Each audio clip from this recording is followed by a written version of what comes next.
The dead of night, Bandar Abbas Naval Harbor. The sentry on the breakwater feels the blast in his chest before his ears catch it, and the pier behind him is already burning from end to end. By sunrise, American weapons have hit more than 80 Iranian military targets and wiped out over 60 of the attack boats built to strangle the world's oil supply. In one night, down the pier, fuel and warheads cook off hull after hull, 50 knots of boat reduced to burning fiberglass in its row, and the same fire is rising at that moment from 3 other stretches of Iranian coast.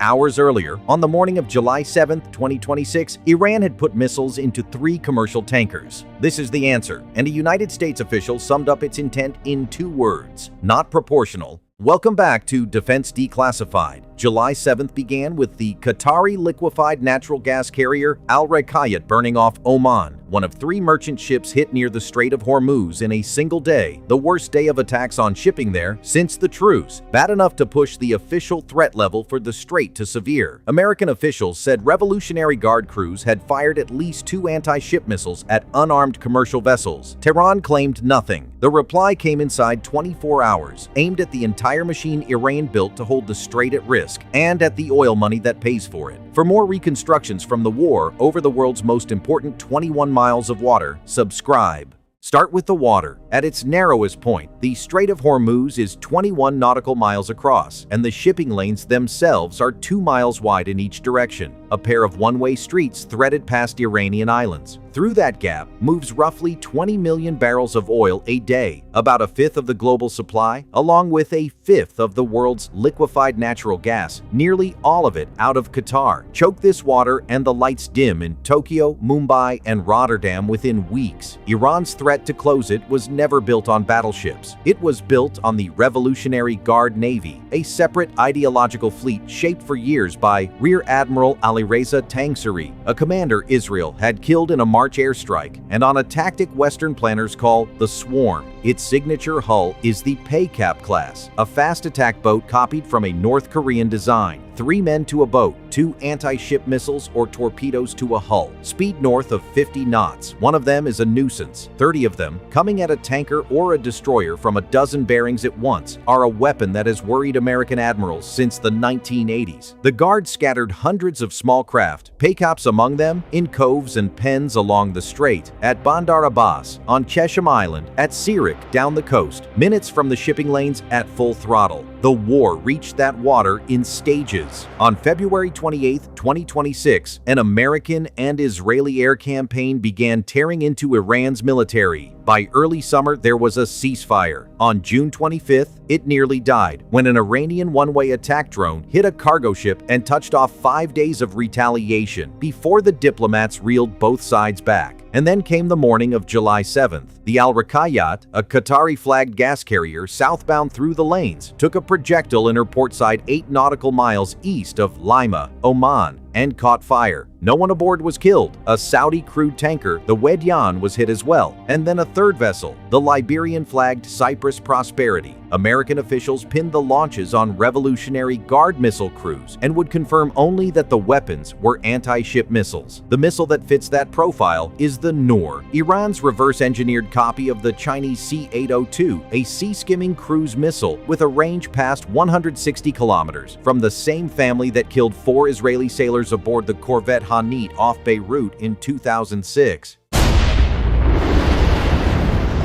The answer took shape at Central Command under Admiral Brad Cooper, the 2nd sailor ever to hold that post, a commander who had spent years running naval forces out of Bahrain and knew the Guard's boat pens the way a beat cop knows his corners. His problem was the oldest one in naval warfare, made new.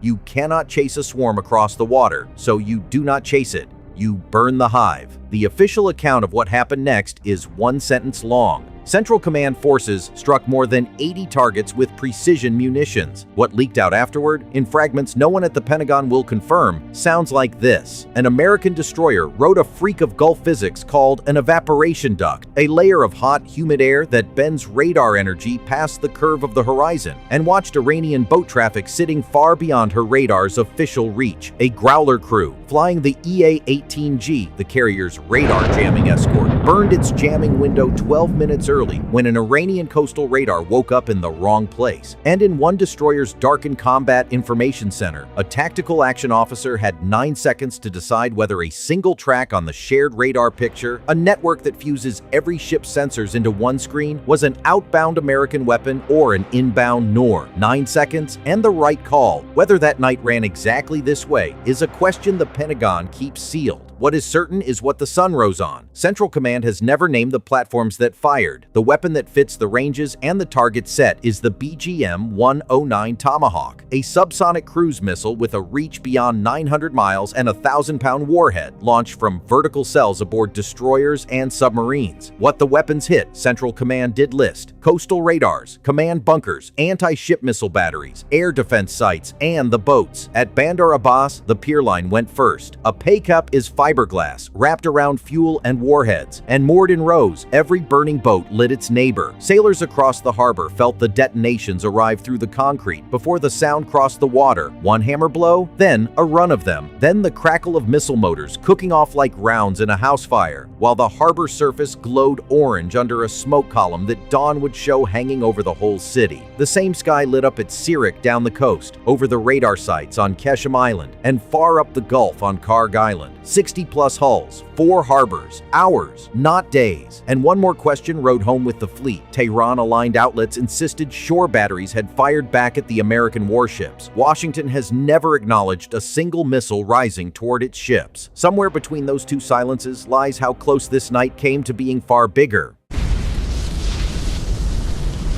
Then Washington reached for the weapon that fires nothing. The same day, the Treasury Department revoked a 60-day license that had allowed Iran to keep selling oil while the diplomats worked, closing the cash valve on the export that funds everything else. Set that beside the explosions reported on Karg Island, the terminal where roughly 9 of every 10 barrels Iran exports cross the jetties, and the message read the same in both directions. Not just the boats, the money behind the boats. A United States official explained the sizing without apology. This strike was deliberately not proportional. Proportional answers in that logic invite bookkeeping: a tanker for a tanker, a base for a base, forever. This one was priced to end the exchange in a single move. It did not entirely work. The Guard announced retaliation against 85 American positions in Bahrain and Kuwait, a bigger number than the Americans' 80, which may have been the point of choosing it. No independent evidence of damage on that scale has surfaced. Iranian state media also carried reports of civilian casualties and shattered homes near the strike zones, reports impossible to check in a country that bars outside reporters from its military coastline. And the Strait did not go quiet. Between July 13th and 15th,